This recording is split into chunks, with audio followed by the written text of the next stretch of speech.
So hello students, আমি প্রাণা বানি। Welcome to Shuffle YouTube channel. Students, তোমাদের ক্লাস 11 সেকেন্ড সেমিস্টারের ফিলসফির জন্য অ্যাকুরেট সাজেশন ভিডিও আজকে আমি নিয়ে এসেছি। আজকের ভিডিওতে আমি যেই সাজেশনগুলো দেবো সেগুলো তোমাদের জন্য একদম ব্রহ্মাস্ত্র রূপে কাজ করবে। যারা সারা বছর ভালোভাবে প্রিপারেশন করেছো তারাও এই কোশ্চেনগুলো ভালোভাবে দেখে যাবা, অথবা কেউ যদি সারা বছর প্রিপারেশন না করে থাকো এই কোশ্চেনগুলোই শুধুমাত্র করে যাবা, অ্যাকুরেটলি তোমরা কিন্তু এখান থেকে কমন পেয়ে যাবা। আমি জানি ফিলসফি এমন সাবজেক্ট যেখানে প্রচুর পরিমাণে কোশ্চেন তোমাদেরকে করতে হচ্ছে, এবং তোমরা নিজেও জানো না আদৌ কোন জিনিসটা তোমাদের কমন আসবে অথবা কমন আসবে না, কেন কি এতগুলো কোশ্চেনের মধ্যে বলাই পসিবল না যে কোনগুলো কমন আসবে। বাট সাফল্য থাকতে তোমাদের কোনো চিন্তা নেই, কেন কি আজকে আমি তোমাদের সাথে শেয়ার করবো একদম অ্যাকুরেট সাজেশন। আর এই সাজেশনগুলো থেকে তোমরা ভালোভাবে করে গেলে নিশ্চিত রূপে একদম আরামসে তোমরা কিন্তু পরীক্ষা হলে যেতে পারবা। তার আগে তোমাদেরকে দুটা জিনিস জানা উচিত। তোমাদের কিন্তু ইউনিট হিসাবে কিন্তু এবার ফিলসফির জিনিসটা ভাগ করে দেওয়া আছে। একটা আছে ইউনিট 1, একটা আছে ইউনিট 2। ইউনিট 1 থেকে আমাদের 24 নাম্বার থাকবে এবং ইউনিট 2 থেকে আমাদের 16 নাম্বার থাকবে, ঠিক আছে? তাহলে আমাদের টোটাল 40 নাম্বার থাকবে। তো আমরা যাতে 40-এ 40 পেতে পারি তার জন্যই কিন্তু আজকের এই স্পেশাল ভিডিওটা, ঠিক আছে? আরেকটা জিনিস, যে ইউনিট 1 আছে, ইউনিট 1-এর মধ্যে মাল্টিপল চ্যাপ্টার আছে আলাদা আলাদা, ঠিক আছে?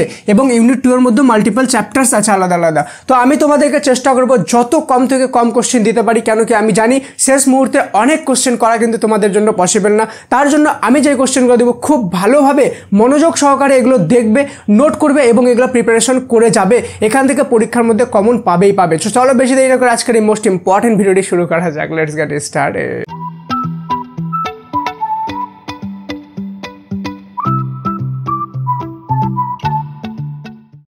তো স্টুডেন্টস, ইউনিট 1 থেকে আমি সবার প্রথমে চ্যাপ্টার ওয়াইজ দেখবো। ইউনিট 1-এ তোমাদের মোটামুটি অনেকগুলো চ্যাপ্টার আছে, ঠিক আছে? 6 থেকে 7টা চ্যাপ্টার আছে। তো আমি সবগুলো চ্যাপ্টার কিন্তু দেখবো না, তো আমি তোমাদেরকে অ্যাকুরেট বলি। ইউনিট 1-এ 6টা চ্যাপ্টার আছে, আর ইউনিট 2-তে আমাদের কিন্তু অধ্যায় ভিত্তিক আছে। ইউনিট 2-তেও কিন্তু টোটাল 6টাই চ্যাপ্টার আছে, ঠিক আছে? তো ইউনিট 1 থেকে আমি লিমিটেড পরিমাণ কোশ্চেন দিব, সেইগুলোই কিন্তু করে যাবা।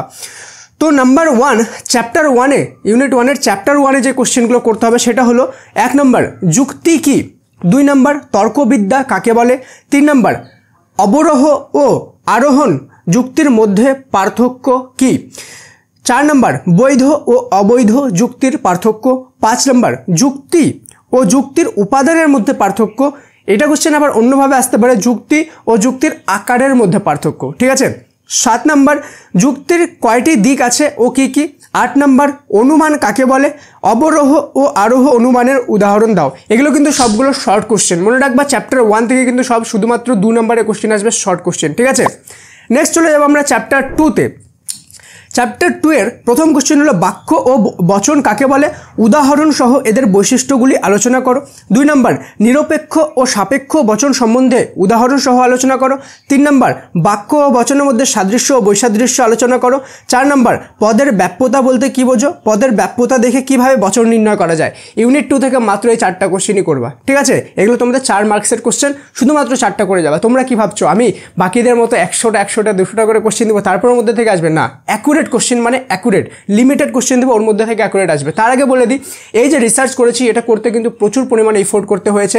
আমি তোমাদের শুধুমাত্র একটাই জিনিস ডিমান্ড করবো তোমাদের কাছে, লাইক করে তোমাদের সমস্ত ফ্রেন্ডের সাথে সমস্ত হোয়াটসঅ্যাপ গ্রুপে এই ভিডিওটা শেয়ার করে দিও, আর অবশ্যই লাইকটা কিন্তু করে দিও, ঠিক আছে? চলে যাবে এবার চ্যাপ্টার 3-তে। চ্যাপ্টার 3-তে মাত্র 3টা কোশ্চেন দেখবো আমি, ঠিক আছে? নাম্বার 1, বচনের বিরোধিতা কি, এটি কয় প্রকার ও কি কি, উদাহরণ সহ আলোচনা করো। 2 নম্বর বিরোধানুমান কাকে বলে, বা বিরোধ অনুমানটাকে শর্টকাটে বলে বিরোধানুমান, ঠিক আছে? কাকে বলে, বিরোধানুমান কয় প্রকার ও কি কি, উদাহরণ সহ আলোচনা করো। 3 নম্বর নব্য যুক্তিবিজ্ঞান অনুসারে বিরোধ চতুষ্কোণটি আঁকো। কি বললাম? নব্য যুক্তিবিজ্ঞান অনুসারে বিরোধের চতুষ্কোণটি একটি চতুর্ভুজ থাকে, একটা চার্টের মতো ইমেজ। এটা তোমরা সাফল্য অ্যাপে পেয়ে যাবা, ঠিক আছে? সেখানে বা তোমাদের যে সহায়িকা বই আছে সেখানেও পেয়ে যাবা। তো সেখানে কি বলছে, নব্য যুক্তিবিজ্ঞান অনুসারে বিরোধের চতুষ্কোণটি আঁকো, ঠিক আছে? 3 নম্বর চ্যাপ্টার থেকে মাত্র 3টা কোশ্চেন দেখলাম। আচ্ছা, একটা জিনিস আমি তোমাদের কাছে রিসার্চ করতে চাই, যে তোমাদের কাদের হিস্ট্রি, পলিটিক্যাল সায়েন্স এবং জিওগ্রাফির সাজেশন দরকার আছে।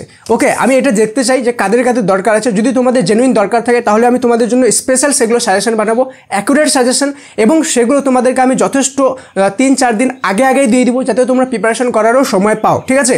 তার জন্য তোমরা যদি চাও আমি এই জিনিসটা তোমাদের দরকার আছে কিনা সেটা রিসার্চ করার জন্য জিজ্ঞেস করছি, কমেন্টে MORE মোর লিখে দিও।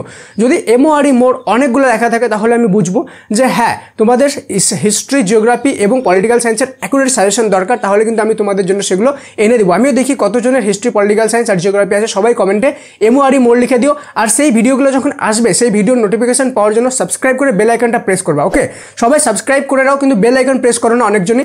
বেল আইকন প্রেস না করলে মনে রাখবা ভিডিওটা আসবে চলে যাবে, তুমি বুঝতেই পারবা না। সেই জন্য সাবস্ক্রাইব করে বেল আইকনটা কিন্তু অবশ্যই আর অবশ্যই প্রেস করে নিও।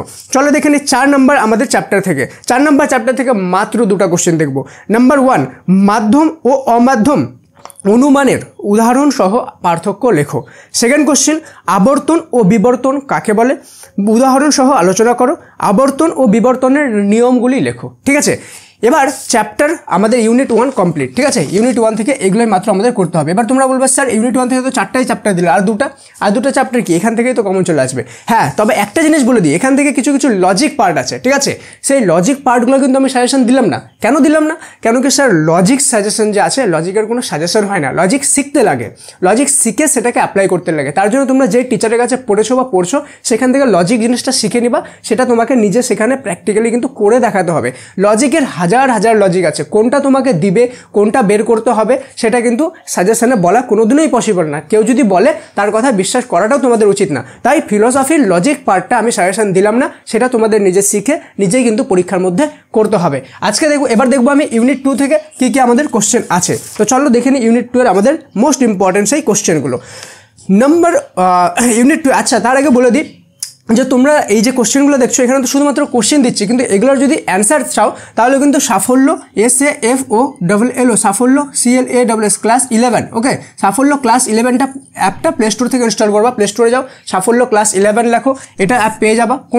কোনো চার্জ নেই, সম্পূর্ণ ফ্রি, কোনো রেজিস্ট্রেশনও করতে হবে না, লগ ইনও করতে হবে না, কিছু করতে হবে না। জাস্ট প্লে স্টোরে যাবা, সাফল্য ক্লাস 11 অ্যাপ ইনস্টল করো এবং ইউজ করবা। হাজার স্টুডেন্ট অলরেডি ইউজ করছে, সেখানে এগুলো সবগুলোর কিন্তু অ্যাকুরেট অ্যান্সার একদম পেয়ে যাবা। ঠিক আছে, প্লাস সেখানে এগুলোকে স্ক্রিনশটও তোমরা করতে পারবা। ঠিক আছে, নেক্সট আমাদের চ্যাপ্টার 1 ইউনিট 2 এর চ্যাপ্টার 1 থেকে দেখব। আচ্ছা, ইউনিট 2 এর আমি চ্যাপ্টার শুদ্ধ দিচ্ছি না, তোমাদের সবগুলো মিক্স করে দিচ্ছি যাতে তোমাদের এখান থেকে বেশি কোশ্চেন না হয়। ঠিক আছে, নাম্বার 1, ভারতীয় নীতিতত্ত্বে পুরুষার্থ কি? পরম পুরুষার্থ ও চার্বাকদের পুরুষার্থ সম্বন্ধে সংক্ষেপে আলোচনা করো। ঠিক আছে, চতুর্বর্ণের বিষয়টি সংক্ষেপে আলোচনা করো। এটা হলো একটা কোশ্চেন। নেক্সট কোশ্চেন, আশ্রম ধর্ম কি? ব্রহ্মচর্য, গার্হস্থ্য, বানপ্রস্থ ও সন্ন্যাস, এই 4টা যে আশ্রম ধর্মের আছে এই 4টা সম্বন্ধে সংক্ষেপে আলোচনা করো বা সংক্ষেপে লেখো। 3 নম্বর কোশ্চেন, এখান থেকে মাত্র 6টা কোশ্চেন দিব। ওকে, 3 নম্বর কোশ্চেনে হলো টিকা, ত্রিবর্গ ও চতুর্বর্গ সম্বন্ধে টিকা, মোক্ষ লাভের উপায়, ঠিক আছে, এটা সম্বন্ধে টিকা, এবং পঞ্চযজ্ঞ সম্বন্ধে টিকা। এটা টিকাও আসতে পারে অথবা এগুলো সংজ্ঞারূপেও কিন্তু আসতে পারে। ঠিক আছে, 4 নম্বর, নিষ্কাম কর্ম কি? এর লক্ষণগুলি আলোচনা করো। ঠিক আছে, 5 নম্বর, বৌদ্ধ দর্শনে অষ্টাঙ্গিক মার্গ ও এই দর্শনে মানে বৌদ্ধ দর্শনেই মৌলিক বৈশিষ্ট্যগুলি আলোচনা করো। এর সাথে অথবা রূপে আসতে পারে নির্বাণ কি? কি বললাম কোশ্চেন, নির্বাণ কি? বৌদ্ধ দর্শনের সাম্প্রদায়িকগুলি সংক্ষেপে আলোচনা করো। 5টা কোশ্চেন হলো। লাস্ট কোশ্চেন, আস্তিক ও নাস্তিক দর্শনের মধ্যে পার্থক্য কি? ওকে, চার্বাক নীতিতত্ত্ব সম্বন্ধে আলোচনা করো।